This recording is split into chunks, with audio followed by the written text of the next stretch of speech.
Welcome to Read Between the Lines, a book podcast. I am your host, Molly Southgate, and today I'm interviewing Elizabeth Winthrop Alsop. Hi, how are you doing today? I'm doing great, Molly. Thank you for having me. Thank you so much for coming on. I can't wait to chat. Great. So, can you tell me about your book and actually, just all of your writing in general? You've written so much. I know. This book is different from anything else I've written. All my other books are fiction for children and for adults. But this one is a memoir, and it's called Daughter of Spies, Wartime Secrets, Family Lies. And the reason for the title is when I began to research my parents' lives before I was born, I discovered they were both spies in World War II. My mother was a decoding agent. She signed the Official Secrets Act. She's British. She was born in Gibraltar and went through the war in London. And my father was an American who could not get into the American army, so he enlisted in the British Army. And he jumped behind enemy lines into France right after D-Day. She could not tell him what she was doing, and he could not tell her where he was jumping. So that became, as I say, wartime secrets. That became a habit. It was a habit for them to keep secrets from one another. And that continued into their lives later on. So they were married in 1944. And after the war, they moved to Washington, D.C. And my father became quite a famous journalist. And all of his best friends were spies. They had all been in the war in the OSS, which was called the Office of Strategic Services. And they all most of them ended up working for the CIA. So the whole childhood was secrets. At the time, did you know that they were spies, or was that something that kind of came out later? No, I really didn't know it. I certainly didn't know about my mother. She was British. Mm-hmm. And, she was keep calm and carry on. She was very quiet. My father was the dominant figure because he was famous. And he had to give speeches and be on television, interview presidents and so on. And my mother just formed the background. So I knew that he had jumped behind enemy lines. I knew he'd been a parachutist, but I knew no details. And I never knew really what my mother did during the war until years after my father died and I began to interview her. Wow. So how much of the interviews with her impacted this book? Huge. So I started, years ago, probably in the early 2000s, just asking her questions because I thought, well, we really ought to know about mommy. I have 5 brothers, no sisters. So the boys all gravitated towards the famous father. And I thought, well, nobody's ever asked mommy anything about herself, which was true. So the interviews began, and the more I got her to talk, then I began to videotape her. What was your life like in Gibraltar? What's Gibraltar like? This rock off the end of Spain. What was it like during the war? How did you meet Daddy? All those kinds of questions we had never really asked. People often don't ask their parents questions until it's too late. And she turned out to be an amazing storyteller. She had incredible details, and she had lived through some of the most amazing historic moments in World War II. And those all came out in the interviews. That's so amazing. At the time, at what point did this become a memoir? Yeah. In the beginning, I thought I would write a novel because that's easier for me. And a historical novel. I've written one called Counting on Grace. And I thought, oh, that's what this. But it just went flat on the page because it was just too hard to turn my parents into fictional characters. Yeah. It made me uncomfortable. And then I went to the memoir idea. I said, okay, I'll write it as a family history memoir. And that also went flat when I was just talking about their lives before I was born, because it was so clear to the reader that I wasn't there and that I was just reporting something. So that's when, for the first time, I did what they call a braided narrative. So I went back and forth between trying to take care of my mother as she slid into dementia with her stories of her childhood. And of the war. So I would go back and forth, and that lifted it off the page. And at that point, I knew I was doing a memoir. And then I knew, well, I'm going to have to tell my story. So part 1 is my mother now, then at that point, and also in the past. Part two is my childhood and looking at my parents through my eyes. And in that part, I did not go back and forth Mhm. because, frankly, my mother was an alcoholic and a very distant mother. And as when I came to telling my story, I didn't want to share the stage. I wanted the focus to be entirely on my point of view of what it was like to grow up with a father keeping secrets and a mother drinking and hiding the Yeah. bottle under the bed. So, and then part three, I go back to where was my mother and her in the end, her death. So Wow. that's a circle of the book. It Yeah. sounds like such a beautiful book. I really can't wait to read this. Oh, good. I hope you get it soon. Yes, Yeah, I'm so excited. good. Did your previous work in fiction influence it in any way, like the way that you structured the stories? Well put. Yeah, good question. Yes, I don't think I could have written this book if I hadn't written so many works of fiction. First of all, when you write memoir, you report conversations. You obviously can't remember exactly what everybody said 50 years ago, 10 years ago, but you have the emotional content. And so writing fiction had taught me how to write dialogue and how to make the dialogue lift the story off the page. The other thing was I really learned that I had to structure. So when I teach writing, I say the theme, which is never a word I like too much, but say the theme of your story when you are traveling between a house and a barn in a snowstorm, there is a rope they used to run through New England farms that you held on to so you didn't get lost in the blizzard. So when you're writing a book, I always say put your hand out, feel the rope. What's the rope? Are you just going off on a tangent, or does this really have something to do with what you're writing about? And for me it was, is this about your mother? Is this Mhm. really a mother-daughter story? So don't go crazy telling about your heroic father dropping into France. That's not what the book is about. That's part of it. You have to know that, but this is really a story of a daughter trying to find her mother, trying to find her way to her mother. I love that there's the focus on that too, because a lot of times with memoirs, it focuses on the parent that's like that is the a hero and did all this stuff, but then there's Yeah, there's also this other side to it, which exactly. it seems like you're touching on. Yeah. Yeah, no, that's definitely it. And my father was a writer. He wrote a memoir himself called Mm. The Stay of Execution. He wrote about being told he was going to die of leukemia very early on before anybody wrote memoirs like that. A play has been written about him and put up on Broadway. So Oh his wow. story was told, you know. Mm. And although he's in the book, certainly, and I talk about why I think my mother fell in love with him and he fell in love with her. And it's definitely my focus is on her. And That's that so was you. cool.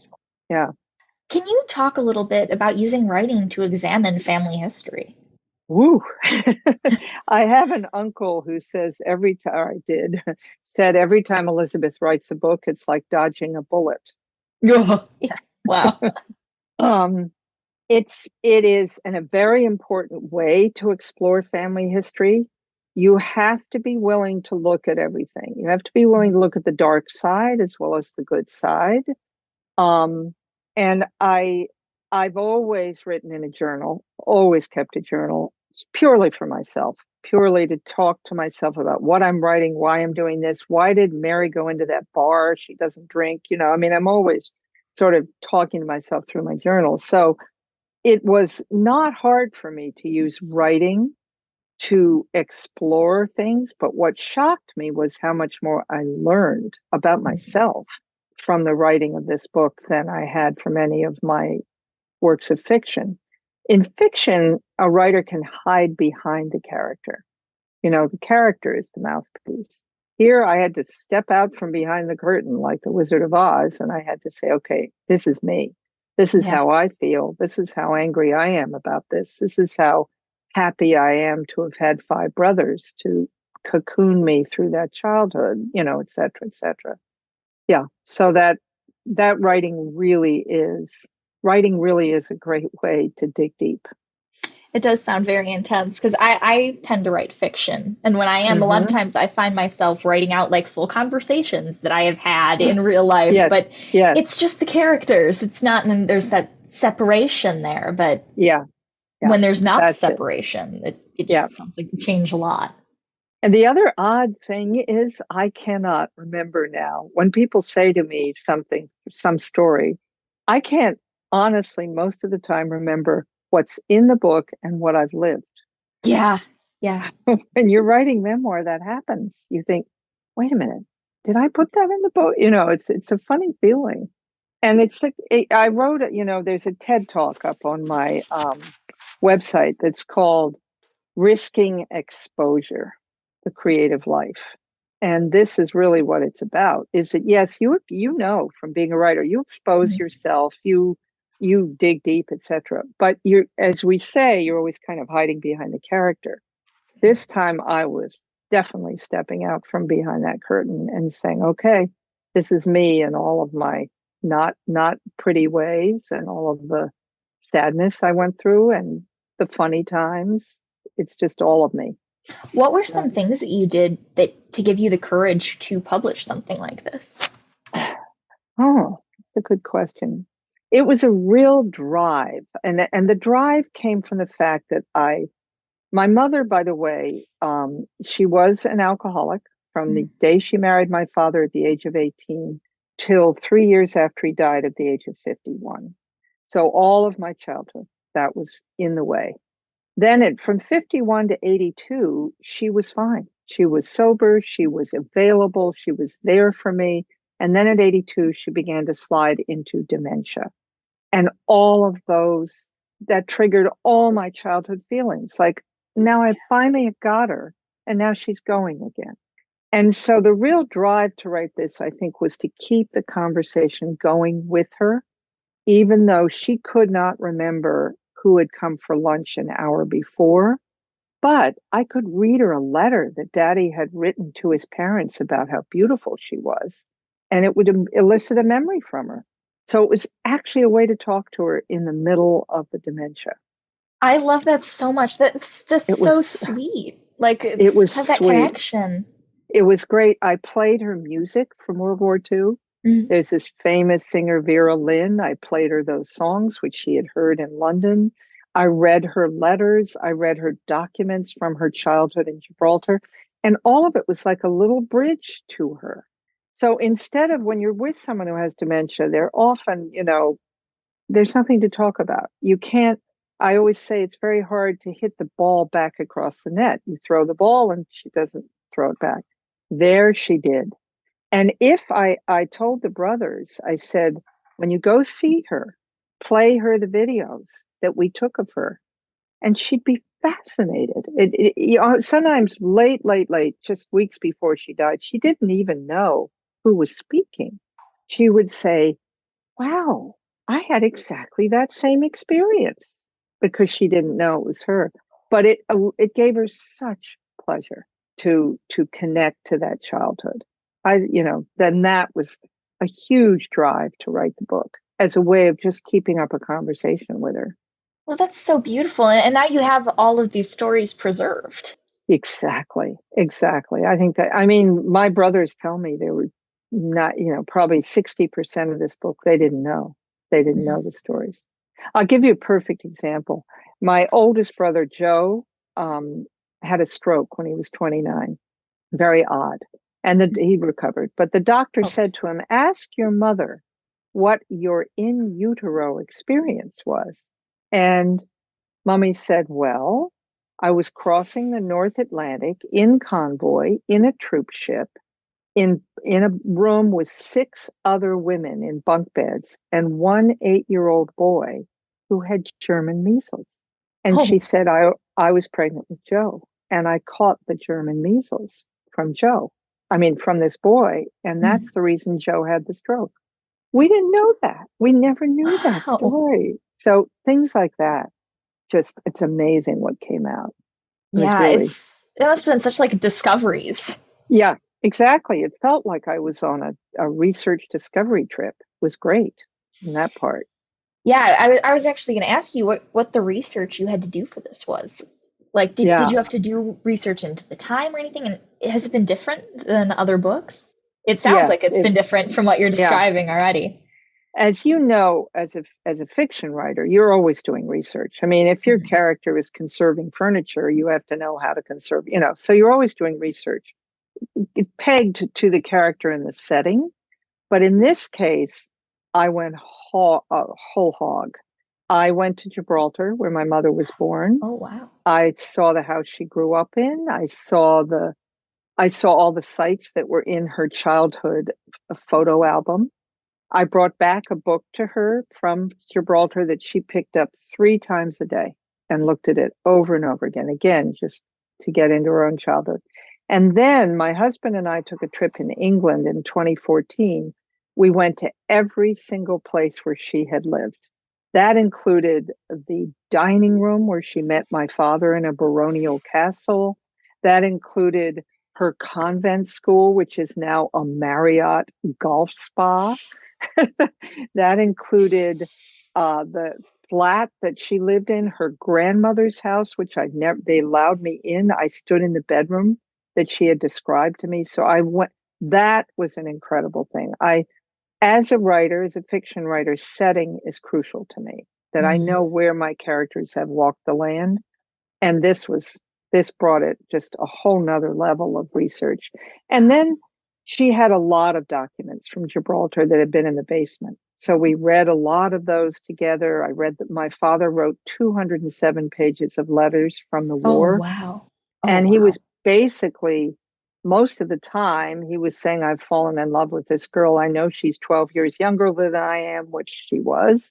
But, could you please make sure she's okay if I die in France? Could you please put money in her name? It was a lot of that negotiation and getting permission to marry her and so on. So that was all. I gave that all to her because she hadn't read any of those letters Mhm. because they went to his parents. So yeah, that kind of research was really important. Wow, that's just incredible. And that trip sounds so powerful. Can you tell me a It little bit was. more about that? Yeah, I did a lot of work before. I contacted a lot of people, um, and we, it was, that was the whole focus of the trip. So it went from literally standing in the room where my mother probably lived with 6 or 7 other girls in a convent school to standing in the house where my grandfather was brought up. And we walked to the corner, and you know how people on the edge of a door, they put the height of a child and the date. Mhm. And there was there it was, my grandfather at the age of 10, Wow. 100 years before we were there. I mean, it was just eerie. There was so many things. So that enlivened the book, it deepened the book, it made a huge difference. So, That's so incredible. Kind yeah. of switching what we're talking about a little bit. Mm, Did you have to cut out any parts? Like what was that process like editing your own life and yeah. choosing what to include? It's very much like what your process is from writing fiction. Same thing. You can't go off on a tangent. You can't tell a story that doesn't relate to the real theme of the thing. So I had a lot more stories I wanted to tell that were funny or sad, maybe, but they weren't connecting to the mother daughter story. So Mhm. that was where I had to just keep looking for that rope between the barn and the house. Does this illuminate? You know how when you write a scene in fiction, they say the scene should not only, develop the setting, but illuminate the character and advance the plot. Every Mhm. scene has to have more than one purpose. That was true with this too, that I had to keep looking at, is this doing the work I needed to do to advance the plot? And it's that great structure that you have anyway in a work of fiction. So, it's that was what I cut out. Yeah, I wasn't cutting out things that I thought, ooh, this is going to offend somebody. I didn't do that. I just kept looking at, is this about mommy and me? And if not, why are you telling this story? That was really where I cut. Yeah, that makes sense. What were some Yeah. of the similarities that you found between writing this and writing your fiction work, or some of the most glaring differences? I would say the similarities related to, well, as I said, I'm so glad I was a fiction writer before I attempted this. Um, in both writing fiction and in writing memoir, I read everything out loud because I have a tendency to repeat stupid words like just and even or whole sentences sometimes. And so that was a similarity. I read the whole book out loud, and I'm really, really hoping there's an audio edition because four of my other books are out in audio, and I think it's a great way for people to hear this book. Oh, Um, I love audiobooks so I much. do too. They've done so much for the writing world and like just the world we live in right now. There isn't always enough time to read everything. And Yes. yeah, I agree. they're And fantastic. I almost take in books, through the ear better, certainly nonfiction. I take Mhm. in much more through the ear. So, but in terms of the differences, um, I guess the real thing is that you are a character in your own book. When you're doing memoir, you are one of the characters, but the narrator is not the character. That's what's Yeah. fascinating about memoir is that there was me, the little girl, and then there's the narrator up above, me, the grown up, saying, I now realize that what she went through was, sort of commenting on what the character is going through. And that's different from fiction. Yeah, So, that must have been an odd process to go through looking back at your memories through that different yeah. lens. Yeah, a very odd process and a process of sorting, sort of what we talked about, what you leave out, sorting and saying, okay, this is important, this is funny, but it's not important. This is, so it was sorting the stories and making sure I stuck to the ones that really moved the story forward and developed the character of that little girl who was me. Yeah, wow. That's it sounds like something very like a very interesting feature of nonfiction that Yeah. differentiates it. Particularly of memoir. Not, and at one point, my mother said to somebody that I was writing her autobiography, and everybody smiled. I did not disabuse her of the idea. I thought, okay, fine. It's Mhm. really my autobiography, but yeah, But through that, yeah, it's also a bit. it is hers too. It's her biography, certainly. Yeah. So my version of it. So Yes. anyway. To talk a little bit more about some of your previous books, what interested you in children's fiction? Well, I went to Sarah Lawrence College, and it's a very great place for writing. And I took famous writers like Grace Paley and E.L. Doctorow, and who'd all written. And at the very end, I'd taken just about every course, and I ended up taking a course on writing for children, and I loved it. And I thought, I'm basically a kid myself. I'm 21. What do I know about all those short stories I've written about, men, whatever they were doing in their business. I really didn't know. I was making it up. Whereas writing for children really hit the spot. So I ended up going to work for HarperCollins. In those days, it was called Harper and Row. And I was an assistant editor there. And that got me in the children's book department. So that completely swallowed me up. I wrote picture books. I wrote my most famous books are two fantasy novels for middle grade readers, The Castle in the Attic and The Battle for the Castle. And I have it here in a manuscript. I've just finished a prequel called The Cradle in the Castle. So, Oh, exciting. yeah, which is exciting. And I'm glad coming off the publicity for Daughter of Spies, I have a book written, that I can now move forward. Um, and I loved writing picture books. Picture books were like poetry. They're 32 pages, one line a page. You really have to cut things down there. Yeah, And at that point, definitely. I had little kids, so they were all around telling me their stories. So it was a great. I also found that in children's books, I would have a middle grade novel up on the screen, working on it, and a picture book on my desk, writing a journal or whatever. so that you could go back and forth between different projects, which I really liked. It kept me energized and kept me moving in terms Yeah. of the writing. And So, it's such an important type of writing too. Like I tutored reading with oh kids wow. in a school for a while, second graders and then third Hmm. graders, and it was like so, a lot of them weren't familiar with reading or books and were No, just getting into no. it, and it was very different than how I was raised because I'm homeschooled. My education from the beginning was literary. Like that was our intention going into it, and so Yeah, I've read so many children's books, and my parents and yeah, I I still bet keep all the ones from when I was a little kid because they're so good and they're their own they art are. form. They are. And I find when you are tutoring second and third grade, it's great to read them picture books because you've got the visuals right there and they don't get bogged down by not knowing a word. And they They loved almost it can, they love it. Yeah. Good for you. That's great. because Yeah, no, I they're love fun that stuff. stories too. Yeah, Like it's yeah. lighthearted and it's what as a writer, what is it like to write something like that that's a little bit more child well, it's childlike 'cause God it's friendly. for Yeah, kids and like more lighthearted like that, and then write a memoir which is yeah. to be more intense. It's funny. I have a picture book voice, is what I would call it in my head.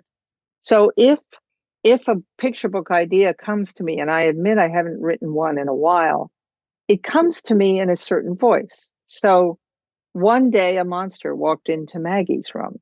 Maggie did not like the monster. It's very clear, it's not even exactly poetic. It doesn't mess around. And when you're writing a picture book, you are giving half that book away to the illustrator. I'm not the illustrator. I don't even choose the illustrator. So they bring a whole lot to the book. So I wrote a book called Shoes, and the illustrator did Toy Story. So he's a very familiar, artist named Joyce, his last William Joyce. And at one point I said, choose to turn a double flip in. He put the kids on a diving board with flippers doing Oh, a flip. And I didn't say this is what you have to do with this, but he just brought his inspiration to the book. So it's a really collaborative process, even though you may never meet the illustrator. It's wow. fascinating. Yeah. Were there Yeah. any books that you did choose an illustrator for, and like how is that different? That's a good question. There were books earlier on that when I was an editor, that I could say, hey, I know so and so Marilyn Hafner would do a great job with this book. Um, but I didn't get stubborn about it. I mean, there are some writers who say, "Oh, you can't. I have to have, Mary has to have brown hair," which is just dumb. It's not the way to do it. There was one book I wrote called Sloppy Kisses, and the artist decided to make the characters pigs.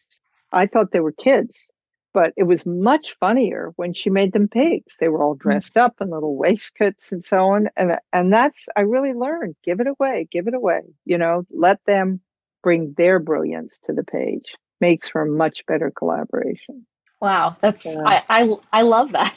That's so Yeah. cool. Yeah, it was fun. It was fun. Well, I have had a fantastic time talking to you today. Thank you Oh, so much for coming on. oh, thank you for having me. It's been great. I love conversations about writing with writers. Perfect. Yes, me There too. you are. It's why I've got this show. It's a great show. And I also Thank love the you. title of it, Reading Between the Lines. Terrific title for a podcast. Thank you. I came up with it when I was like 12 and it stuck. Ah, it's great. It's great. Good for you. Yeah. I just have one last question, and that is what Hmm. do you have coming up? I know you've already said the prequel is Yeah.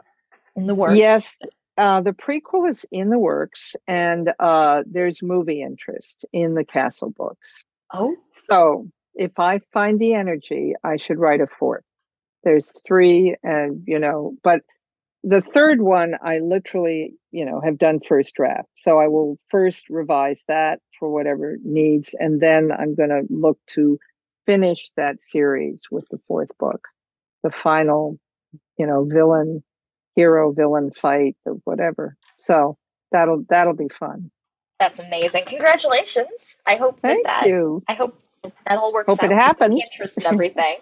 Great. Thank you. Yeah, I'm looking forward to it. All right. Well, for Read Between the Lines, my name is Molly Southgate. And I'm Elizabeth Winthrop Alsop, and very happy to have been here. I'm very happy that you were on. Let's end this the way all great stories end. Happily ever after. The end. The end. Thank you for listening to Read Between the Lines, a book podcast. You can follow the show on Instagram and Facebook at Read Between the Lines Podcast and on Twitter at RBTL Podcast. Make sure to follow the authors who I've been talking to hear all about their upcoming projects, and also because they're cool people. This show is hosted by me, Molly Southgate, and produced and edited by my dad, Rob Southgate. Read Between the Lines is a Southgate Media Group production, and you can find all the great content put on by the network at southgatemediagroup.com. You can read the story of how I and many other podcasters started in the anthology book Pod Life, which you'll find at the link in the show notes. Also in the show notes are links to buy the books featured on this episode. Using those links supports this show and the incredible authors being interviewed. Have a great week and keep reading.